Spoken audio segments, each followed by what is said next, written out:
Hello? Okay.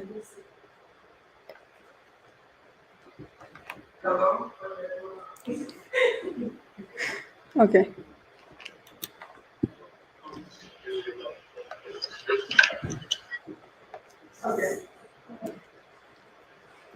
So hello, welcome to the Information Security Club Social Engineering Workshop.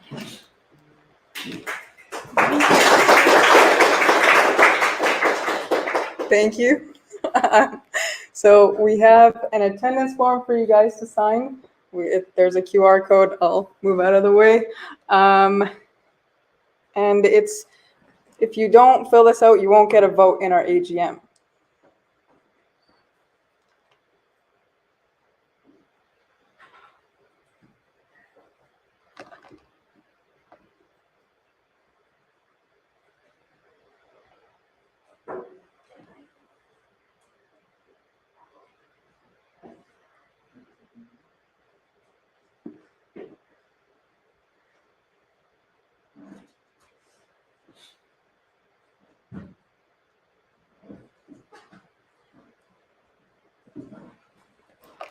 And we also have a mailing list. And so, thanks, Mariana. So you can subscribe to our mailing list. You just have to enter your email into this Google form. Is this a trick? Good observation. Just kidding. This is okay. I'll explain this during the workshop, but I know this is a social engineering workshop. For the past few, I think, months, every time we got an email that was slightly fishy, somebody would send a message in our server and be like, "Is this part of the social engineering workshop?" And I was like, "No, I'm not attacking you." Actually, I was just sent the eyes emoji, but I'm gonna tell you now, we're not attacking the attendees. But I appreciate the security mindset.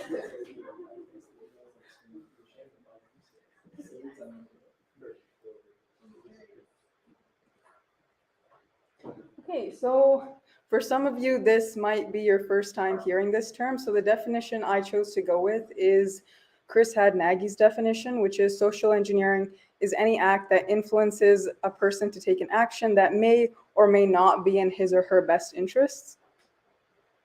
And among other resources, I learned most of what I know about social engineering from Chris Hadnagy's book, Social Engineering, the Science of Human Hacking. It's an updated edition of his first book. And if you're interested in learning more after this workshop, check this book out. And if you're a UFC student, you can read it online through the library. Okay, so this workshop is for two types of people. Everyone, and pen testers are people who are employed to be social engineers. I understand that the second one is a subset of the first one, but I'll explain the distinction. So the first type of person, everyone should study social engineering because the best way to defend yourself against these type of attacks is to learn how they're conducted. And maybe in the future, you'll be in a situation and think, hey, this seems oddly familiar to a social engineering attack I learned in a workshop. And then there are people who conduct ethical social engineering attacks. So this includes pen testers and professional social engineers. So a company, organization, or someone actually pays these people to check their security. Okay, so for those who may not know, pen tester is short for penetration tester, and pen testing is when a company or an organization hires professionals to look for vulnerabilities in their networks and applications, and they sometimes, but they should. Every pen test should include physical security measures and identify security weaknesses in people. And so the whole goal is to find weaknesses that could be exploited without causing too much damage, which allows a company to then address these vulnerabilities later on and then patch them before an attacker or a malicious person can exploit them. Okay, so for these type of people, the pen testers, they're authorized to conduct social engineering attacks. So someone's paying them to, and if you don't fall into this category, then you're attending this workshop and learning this to learn how to best defend yourself. Which brings me to my next point. The University of Calgary Information Security Club teaches concepts and skills for the sake of learning, not malicious activity. If you use this information for criminal purposes, it won't be us you'll be in trouble with, it'll be the police. So just to drive the point home, social engineering is involved in over 90% of all cyber attacks, and more than 70% of all data breaches are due to social engineering attacks. And most of the cyber attacks use social engineering maybe at the beginning to gain access to credentials or remote access. And the average organization receives 700 social engineering threats per year, and only 27% of companies provide social engineering awareness training, but we take care of our members. So you guys are not included in the rest of the population. And so in those social engineering awareness trainings, in those 27% of companies, around 30% of their employees actually fail a phishing test. And these attacks usually cost companies $130,000 on average. And this is not including any remediation costs. Okay, so in his book, Had Nagy outlines a social engineering framework, which you can see in this pyramid. So the first step is information gathering, and you can't really plan an attack without doing research first. And after that research, you develop your pretext. We'll discuss these terms in the workshop, but this is just an outline. And the final step is collecting the results from each step and then reporting them. Okay, so I bet you guys thought you were here to attend a workshop, but you've been hired by Magpie Bank to test the human component of their security system. So here's a letter provided by the CEO of Magpie Bank, and he mentions that this is a black box penetration test, so we have absolutely no internal knowledge of the target system. So the only knowledge we have is that we're testing Magpie Bank. So throughout this workshop, we'll follow the social engineering framework on the previous slide. So to see if we can perform a successful social engineering attack. Okay, so for those who don't know, OSINT stands for Open Source Intelligence, which is the collection and analysis of data gathered from open sources to produce actionable intelligence. So let's put ourselves in the shoes of a social engineer. What are some questions you might ask if you were gathering information on a company? So for example, how does Magpie Bank use the internet?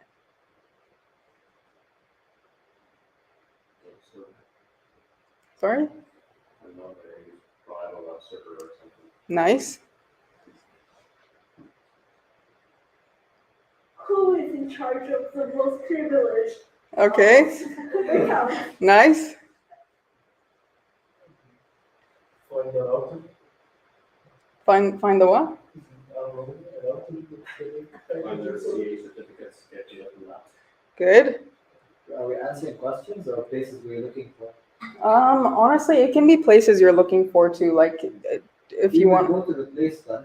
Nice. Start out. Nice. Yes. Find out who has access to what. Good. Good. Garbage. Exactly. So something to keep in mind when conducting OSINT. Sorry, this is just things to keep in mind, but you have to make sure you're documenting your findings as you go through the process of collecting this information. The CEO of Magpie Bank is paying you guys a ton of money, and he wants to see a report. You guys can't be like, oh, we got in, so your system's weak. No, you have to document everything you find, and even if you don't use those results, you want to put them down so in the report at the end of your entire testing journey. And then also, if you work on a security team, you want to also write those results somewhere where everyone has access. And then also, since you're dealing with potentially sensitive information like social security numbers or banking information, you want to make sure that the data is stored safely. Don't save it in your notes app. And also, not only should it be stored safely, it should also be backed up and transmitted safely. So we'll be discussing the ways you can gather information online, but don't forget about physical methods as well. So probably the most, like Christina mentioned, the most insecure information hub is the dumpster behind the company office building, right? Okay, um, so we'll start with the most obvious source of information, which is social media. So if you have somebody's LinkedIn, you have their job history, their education, connections. If you have Facebook, you have their friends, family, you get the idea. Even one social media platform can provide a ton of information about your target, or if you're the target, then you. So this brings us to our first hands-on challenge. So as I believe Dan mentioned in the last workshop, the flag format is UC-SEC followed by curly braces, and the flag is inside those curly braces. And you can submit it to Orchid on our Discord server. Okay, so the only thing we know is that the company's name is Magpie Bank. And based off of that information and what I've told you about OSINT so far, you guys have to find the flag. So crack open those laptops.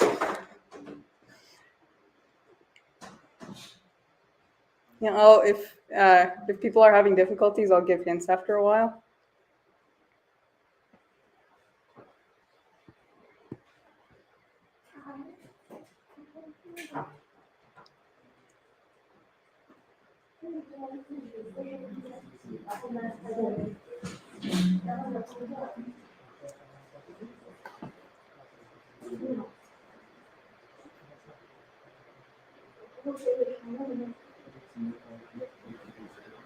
What are we supposed to find exactly? Just any information? Yes. Okay. So you know that the company's name is Magpie Bank, and we just discovered that social media is a big part of OSINT. So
Okay, so I'm going to demo. I'm going to demo the challenge. So I'm going.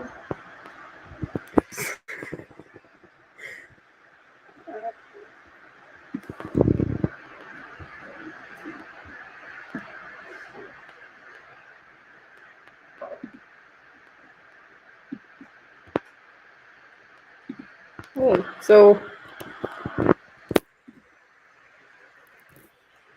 if you can check out the other social media platforms, Instagram, Facebook, but the one you ultimately wanted to search on was Twitter. So you don't need an account or anything, but you go to a Twitter search, and the only thing, and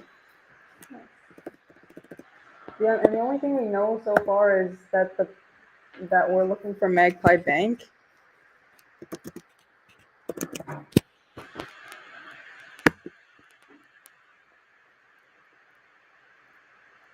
Okay, and we get this Twitter profile.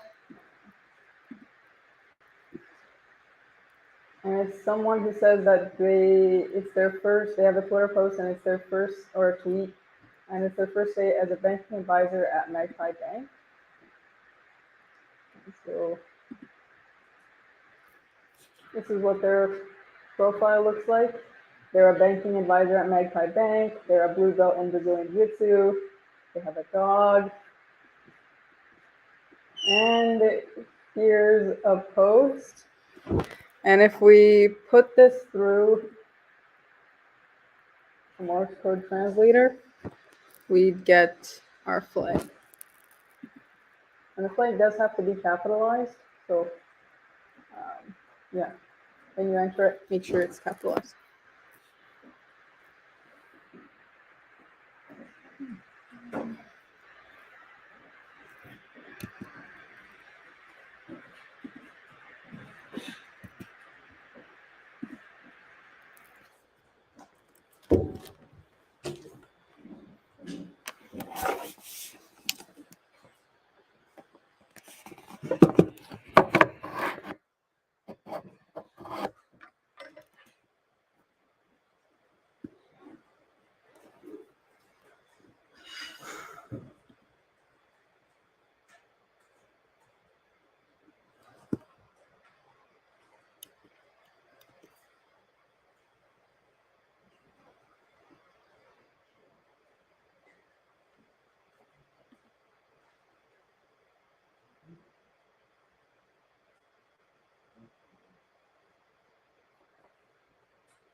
What?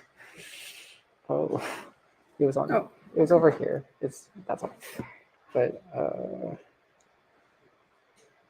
is this on Chrome or Firefox? Okay. It's still. Oh, I see. Okay.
Okay, so moving on, sorry for the delay.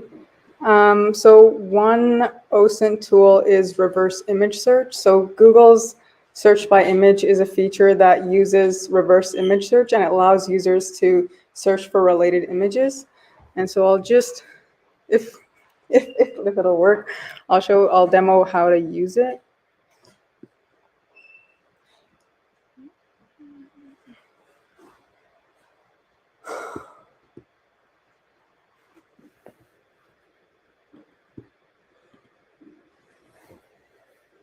Okay, so you would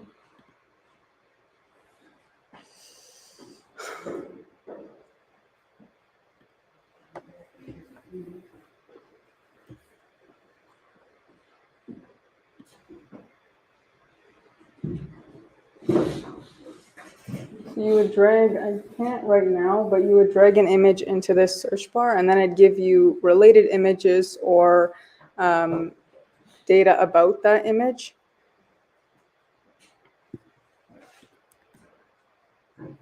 So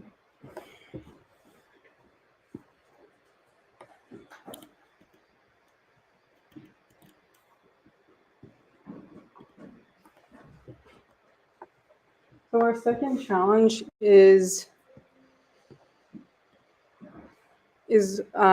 still based on the same social media profile you found in the first challenge, and it's just the city of this, the city being the city that the Magpie Bank employee posted about.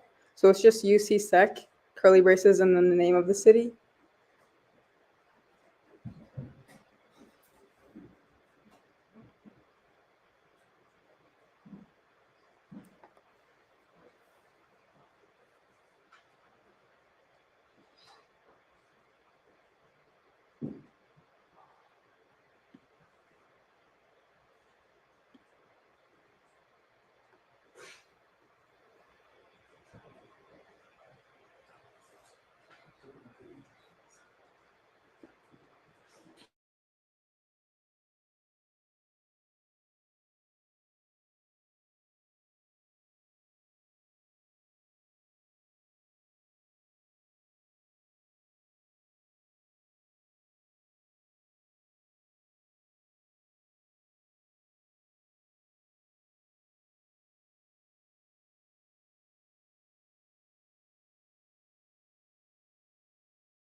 Okay, so I'm just gonna demo the second challenge. So we've taken that image from Hostia Dito's profile, and when we put it into Google Images, we get the location that the image is from, and you just find the city from there and put it in the curly braces, and then you can submit the flag to Orchid.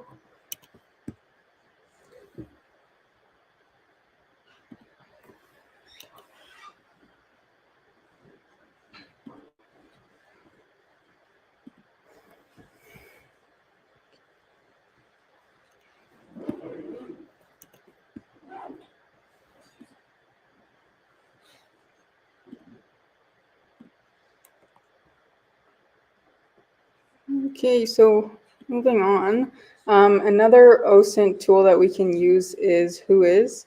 So basically, the technique is to perform a Whois lookup, and Whois is basically just a query and response protocol that is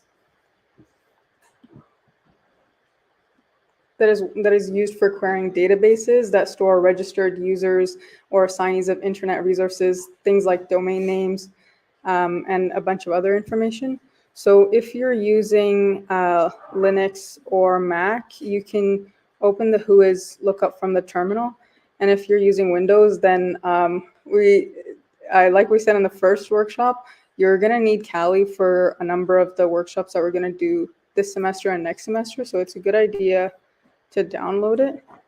But if I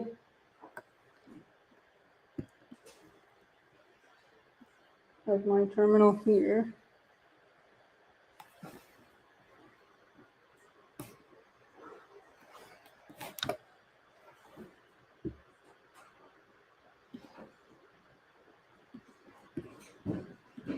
I say Whois, for example, google.com.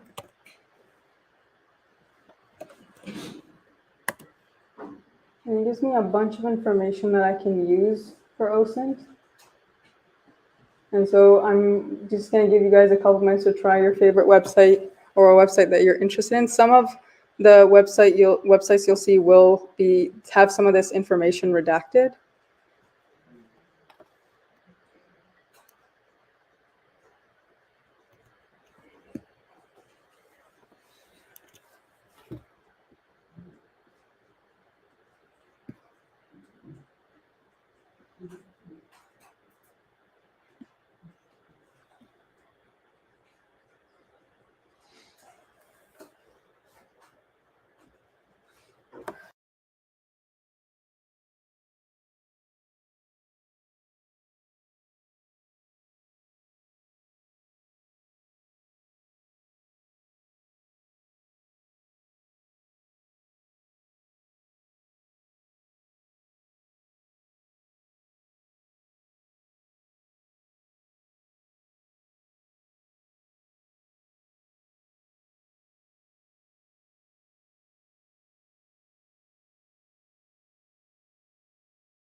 I renamed myself.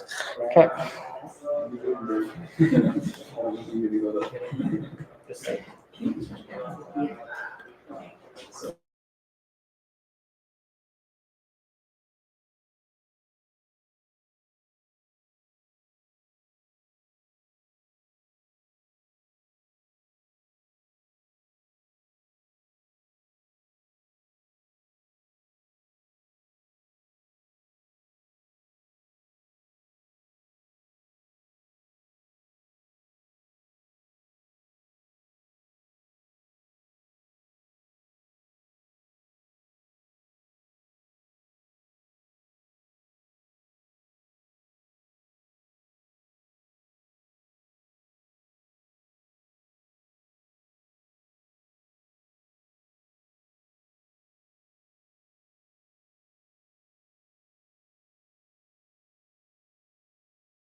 Okay, sorry about the technical difficulties. We'll resume the workshop. So we discussed performing whois lookups, and we're going to talk about metadata. So metadata is data about data. And so metadata about a document might include who wrote it, when it was created, etc. And the metadata of a photo might include the date, time, or location it was taken. And so it's concerning because if you're a CEO or someone who might be targeted and you don't have the GPS turned off and your camera app is embedding all the metadata into the back end of the photo file, then somebody could figure out your location based on, like, if you post about your hotel or wherever you are at that moment. And so this is the third challenge. So you're going to find the flag in the metadata of this picture. It's available at this link, and it should be in the workshop materials of the general Discord server.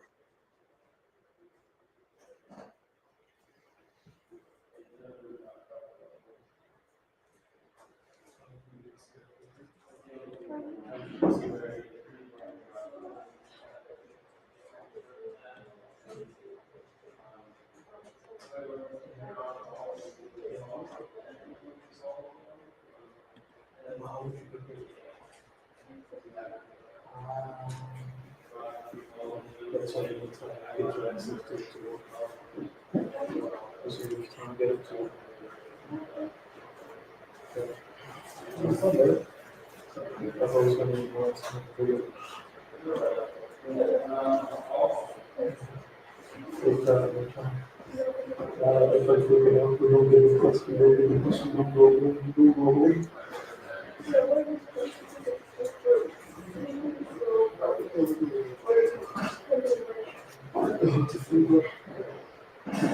I have like a.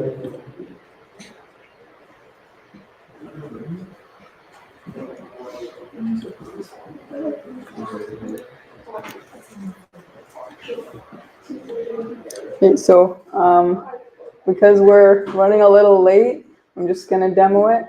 So for me, I'm gonna go to Show Inspector.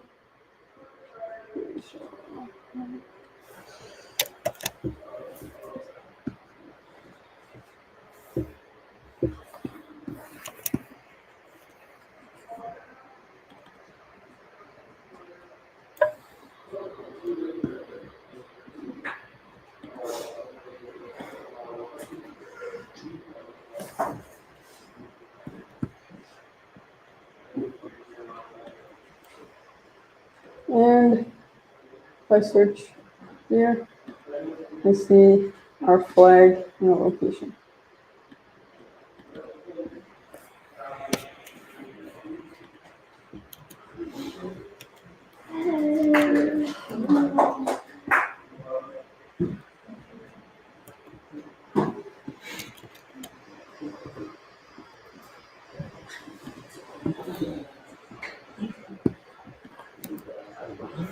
Okay, so we're moving on to pretexting. So pretexting is defined as the practice of presenting oneself as someone else in order to obtain private information. So given that we've been hired, Nigerian prince, what? like being a Nigerian prince. Uh, not exactly, but close. So given that we've been hired to conduct a social engineering attack to test Magpie Bank's security, we've now gathered enough information to plan out our social engineering attack. And so now so oftentimes the goal for your social engineering attack will involve presenting yourself as someone else.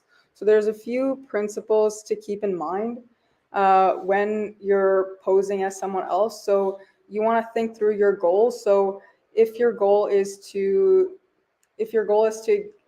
get inside a branch of Magpie Bank, you're not going to try to pose as someone who wants to talk to the CEO.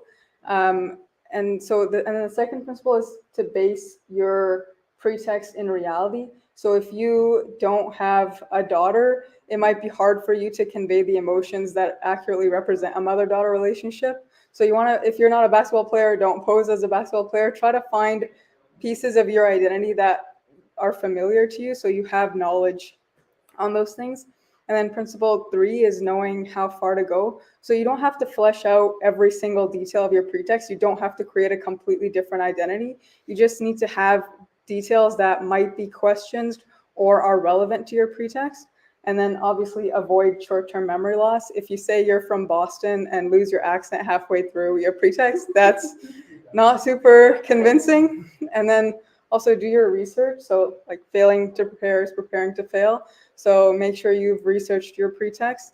And then the last principle is executing. So make sure you practice your pretext. Don't go in the first day, and you want to practice it beforehand.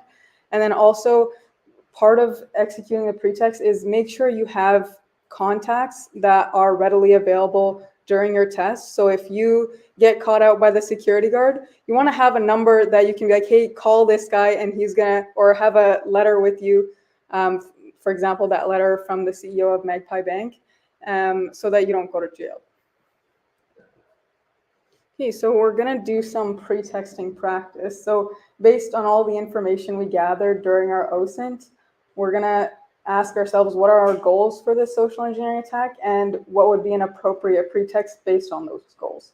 So considering that Hostia Dito is a banking advisor at Magpie Bank, what might be a goal that we want to achieve in a social engineering attack?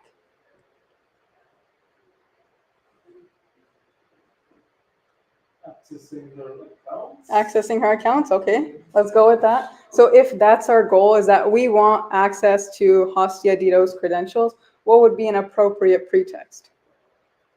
Like, IT.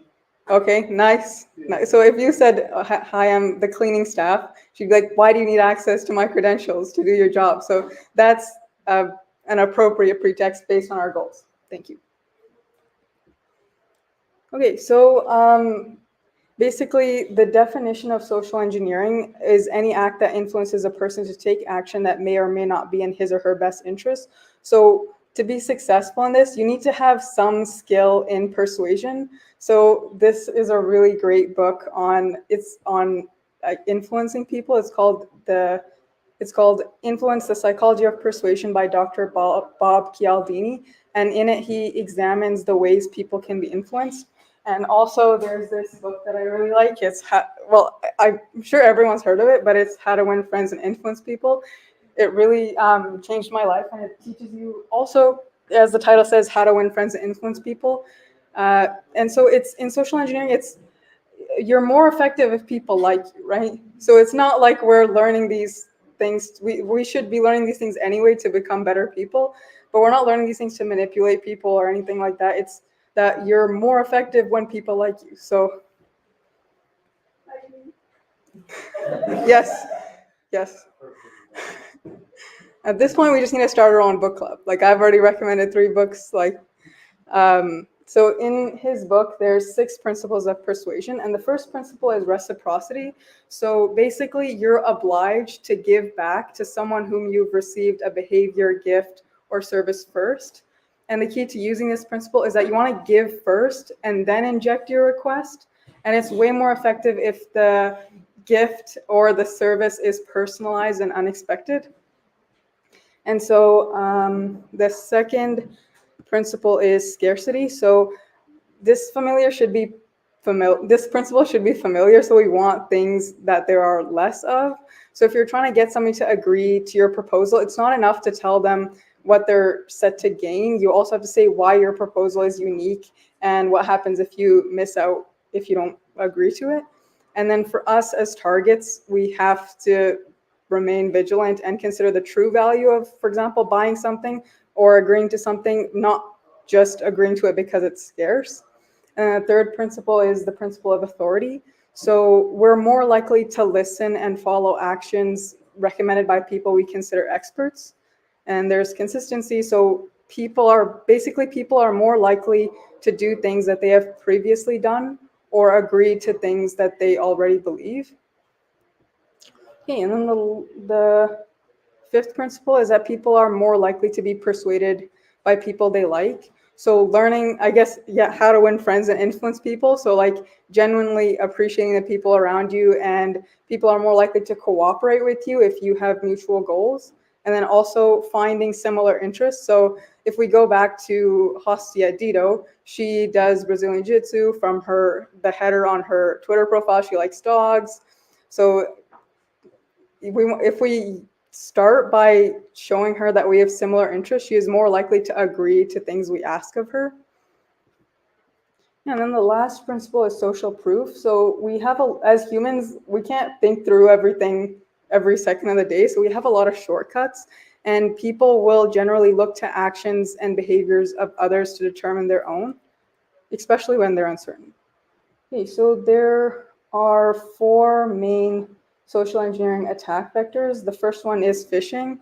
And so this is basically malicious emails from someone who wants to get something out of you. So this is the Nigerian prince that you mentioned.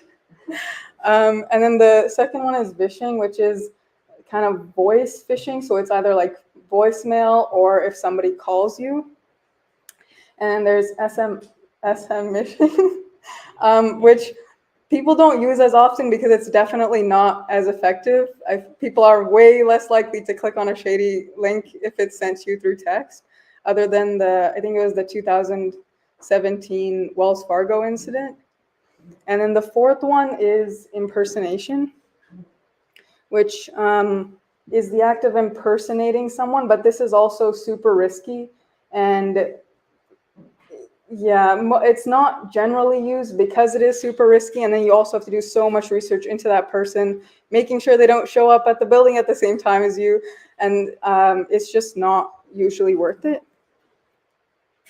Okay, and so basically there's 2 types of phishing. There's educational phishing. So usually during a pen test, an educational phishing email will be sent out, which means that when a person interacts with the message, no malicious code is delivered or remote access obtained. It just pings back to the site to report that the phishing message was clicked.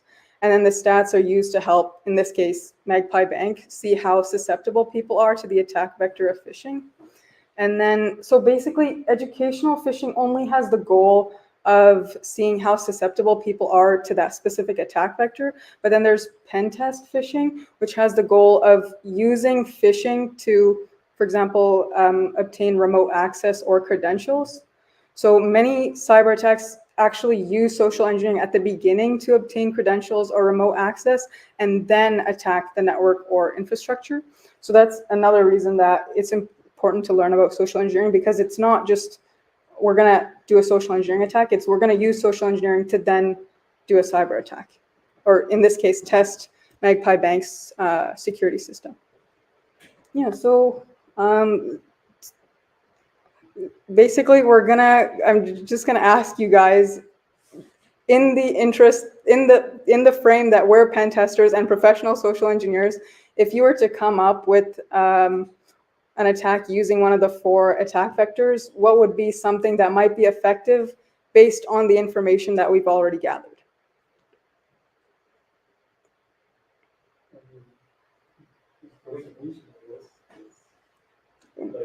Who would you impersonate?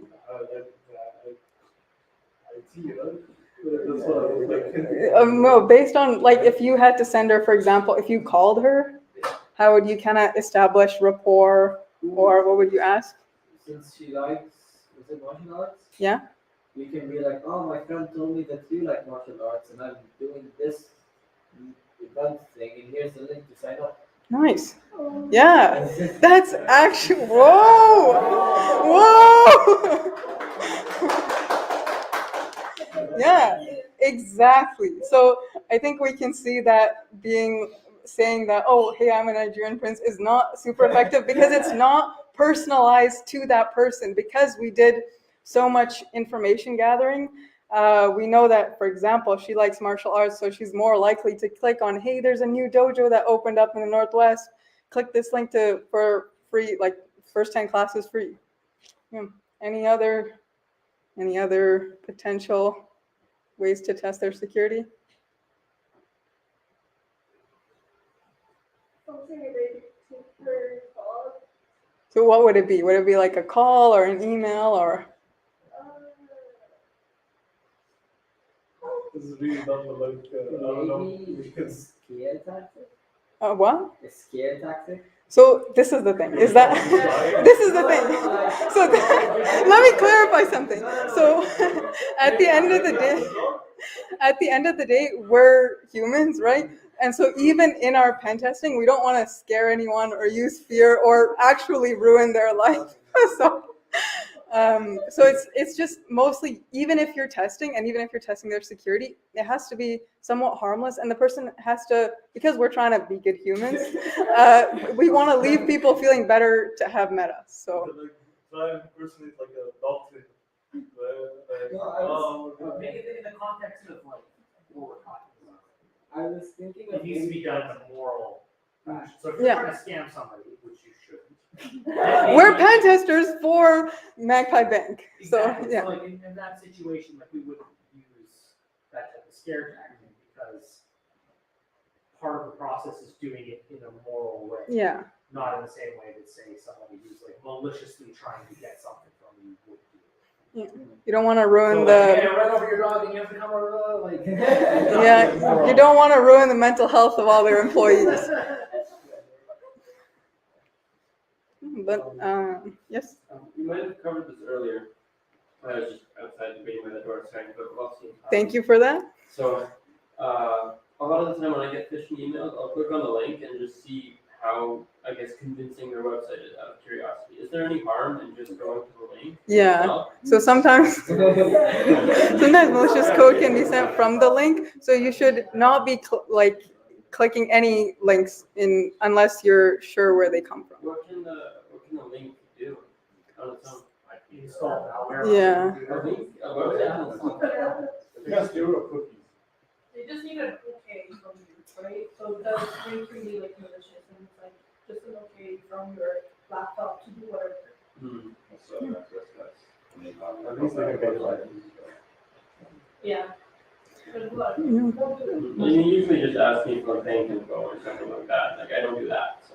Yeah, but nobody should be clicking on any links unless you're sure where they come from. And the thing is, we're going to talk about this later on, but part of the mitigation and prevention plan for companies is having a place for employees to report. So if you see an email that comes in and it looks suspicious, there should be a dedicated place where you can send it and be like, is this from the company? I just want to make sure before I click this link. The university has that. You can report emails to them as like potential spam. And it will escalate. Okay, so basically at the end of all this, there's no point in this entire process, like I said before, if we can't outline the vulnerabilities we found for Magpie Bank to fix. So it's not our job to fix issues, but we should outline the vulnerabilities that were found and then also outline mitigation and next steps.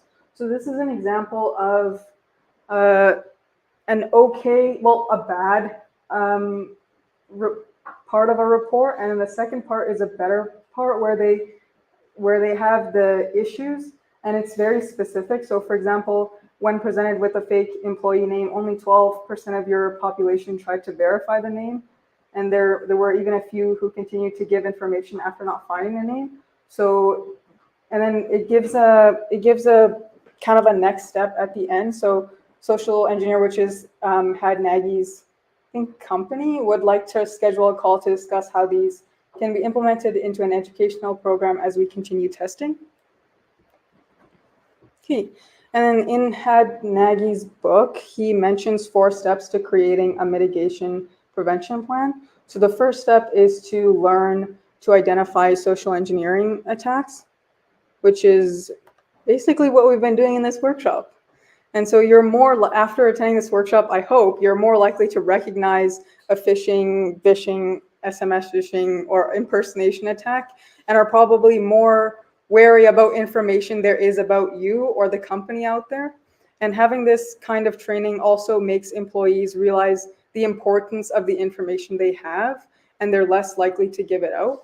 And then also, like, no matter what, you can't let an unauthorized person into a building or access certain accounts, and you should confirm everything, for example, before giving your password details over the phone.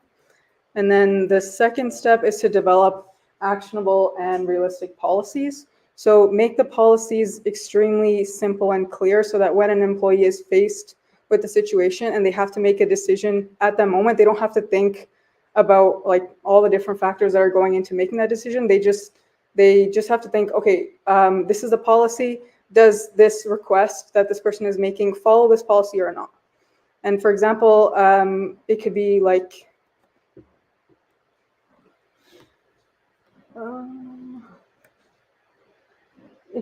this is an example of an actionable and realistic policy. So it tells you what information, what the person should do, and then also defines it. So what is valuable information? What do malicious documents look like?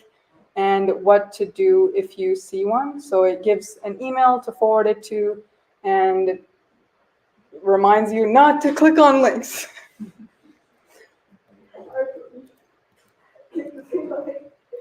Yeah, and then step 4 is just to implement applicable security awareness programs like this workshop. Yeah, and then a few general tips are to make sure everything's updated, so the software and applications you use, and to read news on recent cyber attacks, so update yourself. Yeah, I just want to thank Christina for making the metadata challenge, and thanks to the execs, and thank you guys for attending this presentation.